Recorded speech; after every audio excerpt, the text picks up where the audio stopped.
Now, from leaping out of a helicopter to swimming past water dragons, our very own Jungle Jane did us all very proud whilst in the I'm a Celeb jungle. But on Friday night, her adventure came to an end. Here in a daytime exclusive interview, it's our Jane Moore, everyone! Oh my gosh, Jane, this is so mad. We need to get you back home. This is just ridiculous at this point. It's been too long. Yeah. Jane, so lovely to see you. An experience of a lifetime. You've had a little bit of time to reflect on that now. Are you still feeling like that? Do you know, I am. I mean, people always say that about this show, and before you go in, you think, oh, yeah, I bet they're just saying that. But in so many ways, it's so weird and yet so wonderful.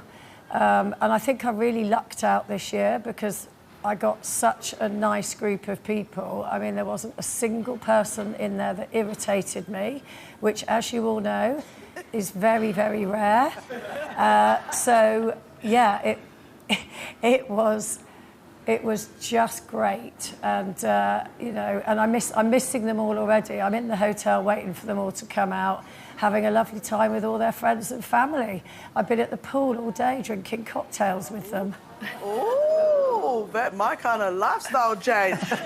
Jane, I don't know if you've had time to, I can imagine how busy you are, but have you been able to watch back or had any feedback about you in the show, and how do you think you was represented?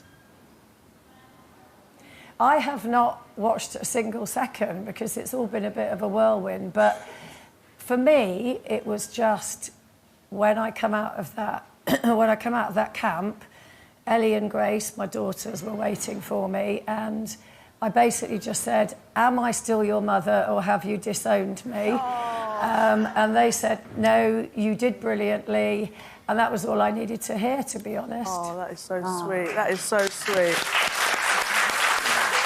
Jane, you got on really well with our other loose woman, didn't you? GK Barry, how was that? I did, yeah. So I jumped out of I was one of the first 5 to go in, so I jumped out of a helicopter, landed on the beach, and then they said there's going to be people on the beach that you have to choose as your teammate. And there was GK, Colleen Rooney and Melvin O'Doom. And I thought it's probably a bit early to run up to Colleen Rooney as a journalist and say, you're coming with me for the day. I didn't want to traumatise her, poor lamb. So I thought, GK's the one, because obviously she's my fellow loose woman. Even though we haven't actually done a show together yet. It's kind of weird, because we've done I'm a Celebrity together before we've actually done a Loose Women together. Jane, I was watching you jumping out of that plane and I was screaming my head off, but you were so calm. Well, you looked so calm. Were you so calm? I absolutely loved that. It was brilliant. I mean, it was like a massive, massive adrenaline rush. I mean, that's what I came here to do for that show, you know. You don't want to just sit there and not do anything. So when I realised I was one of the ones that was going to go out of a helicopter, I was thrilled, which I know is probably a little bit weird, but you all know what I'm like. I'm quite adventurous, which is why I signed up for it in the first place. Yeah. You know, Jane, we know you as a fantastic journalist and panellist, and, you know, as you said, rightfully, when sometimes people meet you, they might be a bit nervous about that, but we saw some great chats that you had, especially with Colleen. How was she in person? Did you get any other extra juice? Do you know, excuse me, I now call her Col, if you don't mind. Yeah, we're not Colleen anymore, we're Col. So she is brilliant. She's very quiet, quite reserved.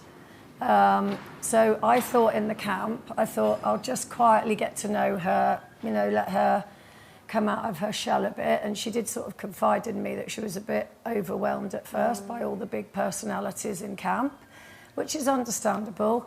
But I really think that she's coming into her own now, and she is such a grafter. Linda Robson, she makes you look messy and dirty. She is the queen of clean. Interestingly, Jane, you did say afterwards in the chat you had with Ant and Dec, just you were talking about the various personalities, and some people are quite flamboyant and, you know, they want to be out there, and others are not.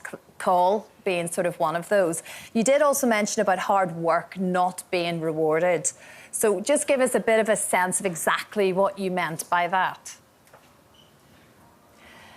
Well, I mean, I think you saw there, I hadn't seen the best bits before, so that was interesting to watch, but you saw me getting the fire started. Yeah. So from then on in, I carried on looking after the fire. The first 8 or 9 days, I was collecting the logs, and when you collect the logs, it's not just collecting logs, you have to go down 100 steps right down to the bottom of the creek, collect the logs, bring them all the way back up the 100 steps, keep the fire going. I was emptying the dunny, I was taking out the rubbish, and I was doing, you always have a camp workmate, but my camp workmate was Dean. And Dean, poor love, was persistently on trials, so he was always out of the camp. So I was doing it all on my own. Wow. So in the first week, I was kind of, you know, I'm quite physically strong, and I was doing it on my energy reserves. But by the end of week 1, I was completely exhausted, physically and mentally exhausted.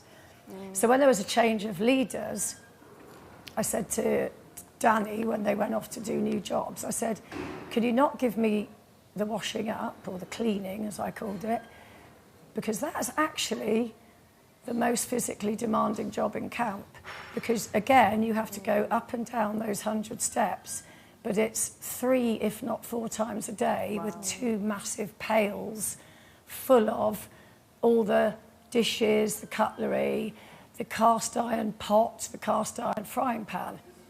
And they didn't hear me say that, so they gave me the washing up, the good old washing along up. with Talisa, who, bless her, has a bad back. Jane, I'm so sorry. the pair of us really struggled with it. Yeah. No, I can't. Jane, I'm so sorry. You know how it works on this show. I've got one quick question. Who's going to win in your mind, or who do you want to win? That's it.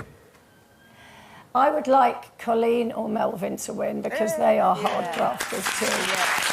You know, entertainers are great, but without the hard grafters, they'd all die of thirst and starvation. Jane, it's so lovely to see you. We can't wait to get you home. I think you may have had one cocktail too many. She's been partying all night there, hasn't she? I know that voice. Thanks so much, Jane. We will see you very soon. Bye.